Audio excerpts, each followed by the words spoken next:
अस्सलाम dear students, उम्मीद है आप सब खैरियत से होंगे।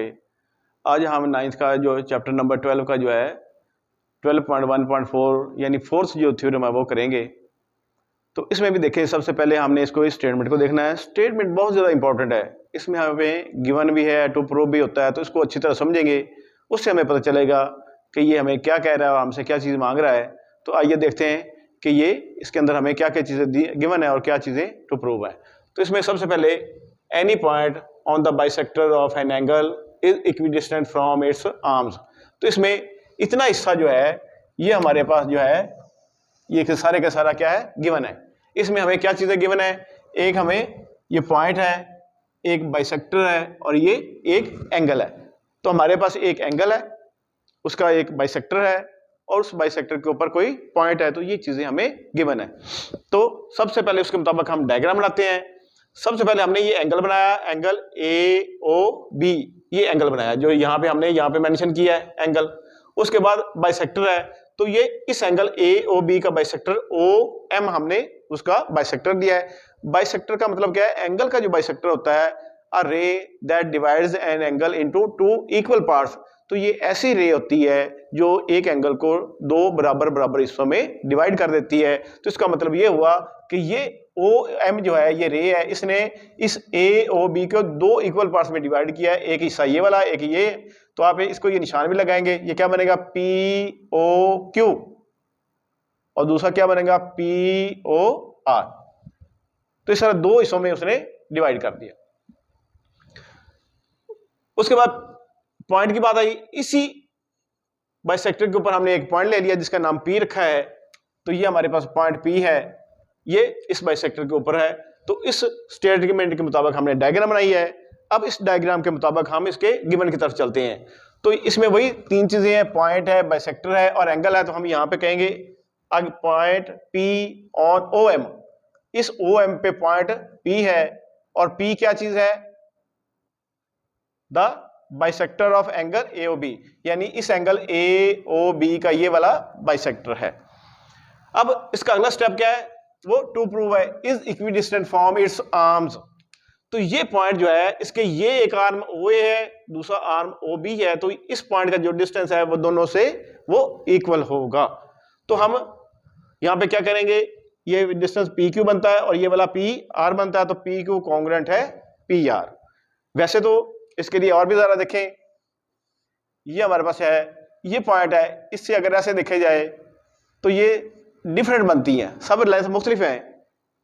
तो इसकी अगर इस तरह होगी तो कैसे हम इसको देखेंगे कि कौन सा इक्वल है। तो हम क्या करते हैं, इसमें से परपेंडिकुलर डिस्टेंस लेते हैं, क्योंकि परपेंडिकुलर डिस्टेंस हमेशा सबसे कम होता है, क्योंकि ज्यादा डिस्टेंस तो इसमें कहीं भी जा सकता है। तो हम सबसे कम से कम लेते हैं। तो देखें यहाँ पे हमने परपेंडिकुलर ड्रॉ किया हुआ, ये परपेंडिकुलर को शो करता है। यहाँ भी हम कंस्ट्रक्शन में भी यहाँ पे बात करेंगे। तो दोबारा इसको अभी मैं इसकी तरफ आता हूँ कि हमें टू प्रूव क्या है, PQ कॉन्ग्रुएंट है PR के, या इसको स्टेटमेंट के तौर पे भी लिख सकते हैं, point P is equidistant from OA and OB। और इसमें कंस्ट्रक्शन क्या करेंगे, ड्रॉ PR परपेंडिकुलर है OA और ड्रॉ PQ परपेंडिकुलर OB। ये देखें, रट्टा ना लगाएं, इसको देख के डायग्राम के मुताबिक PR परपेंडिकुलर किस पे है, OA पे है, और PQ परपेंडिकुलर किस पे, OB पे है। तो इस तरह करके हम इसको ये वाला लिखेंगे। उसके बाद हम इसके अहम हिस्से की तरफ चलेंगे, वो क्या है, प्रूफ है। तो प्रूफ में ये हमारे पास जो ये दो ट्रायंगल बनी, एक ये ट्रायंगल बनी, एक ये बनी है। तो उसका नाम PQO होगा और दूसरे का नाम PRO होगा। ये दो हमारे पास आ गई है, PQO और दूसरी ट्रायंगल PO। और ये कॉरेस्पॉन्डेंस का निशान लगाना है, यहाँ पे कोई और निशान नहीं लगाना। तो हमने यहाँ पे जो गिवन चीजें हैं पहले हम उसको इस्तेमाल करेंगे। गिवन क्या है कि ये एंगल और ये एंगल इक्वल है। तो ये क्या बनेगा, POQ, रट्टा नहीं लगाना, देख के समझ के, POQ और दूसरा क्या बनता है POR। तो देखें POQ कॉन्ग्रुएंट है POR। उसके बाद ये जो इतना हिस्सा PO है या OP है, इस ट्रायंगल में भी है, इसमें भी है, कॉमन है, कॉमन हमेशा कॉन्ग्रुएंट होता है, लिहाजा OP कॉन्ग्रुएंट है OP और साथ क्या आ जाएगा, ये गिवन आ जाएगा, सॉरी कॉमन आ जाएगा। उसके बाद यहां पे हमने ये परपेंडिकुलर ड्रॉ किया था, ये भी परपेंडिकुलर ड्रॉ किया था। तो ये क्या होगा, एंगल क्या बनेगा PQO और ये क्या बनेगा PRO। तो ये देखिए angle P Q O congruent angle P R O, तो ये क्या हमने यहाँ पे कंस्ट्रक्शन के अंदर काम किया था, परपेंडिकुलर ड्रॉ किया था, तो ये हमने सारे कंस्ट्रक्शन लिख दिया। अब तीन चीजें पूरी हो चुकी हैं, लिहाजा ये दोनों ट्रायंगल जो है वो कॉन्ग्रुएंट हो गई हैं। ये कैसे कॉन्ग्रुएंट हुई हैं? एंगल साइड एंगल, इधर भी वही एंगल साइड एंगल के हिसाब से, तो angle side angle corresponding angle side angle से। तो जब ट्रायंगल कॉन्ग्रुएंट हो जाती हैं तो उसकी तमाम एंगल और तमाम साइड भी कॉन्ग्रुएंट होती हैं, तो इसकी हमें ये साइड पी क्यू और पी आर की जरूरत होती है, लिहाजा पी क्यू पी आर के कॉन्ग्रुएंट हो जाएगा। तो इसकी क्या वजह आएगी? Corresponding sides of congruent triangles. तो जब भी ट्रायंगल कॉन्ग्रुएंट होती है तो उनकी कोरस्पॉन्डिंग साइड भी कॉन्ग्रुएंट होती है। तो इस तरह से ये थ्योरम हम इसको आसानी से प्रूव कर सकते हैं। अब इसको मैं आपको इसके मार्क्स की डिवीजन बताता हूं कि बोर्ड के अंदर जब पेपर मार्क होता है तो उसकी डिवीजन कैसे होती है। तो सबसे पहले ये जो डायग्राम होती है या फिगर होती है, इसका 1 नंबर होता है। उसके बाद ये जो गिवन है, गिवन का भी 1 नंबर होता है। टू प्रूव है, टू प्रूव का भी 1 नंबर होता है। और उसके बाद कंस्ट्रक्शन है, इसका भी 1 नंबर होता है। उसके बाद प्रूफ है, इसके 2 हिस्से हो जाते हैं, स्टेटमेंट्स और रीजन, इसके 3 मार्क्स होते हैं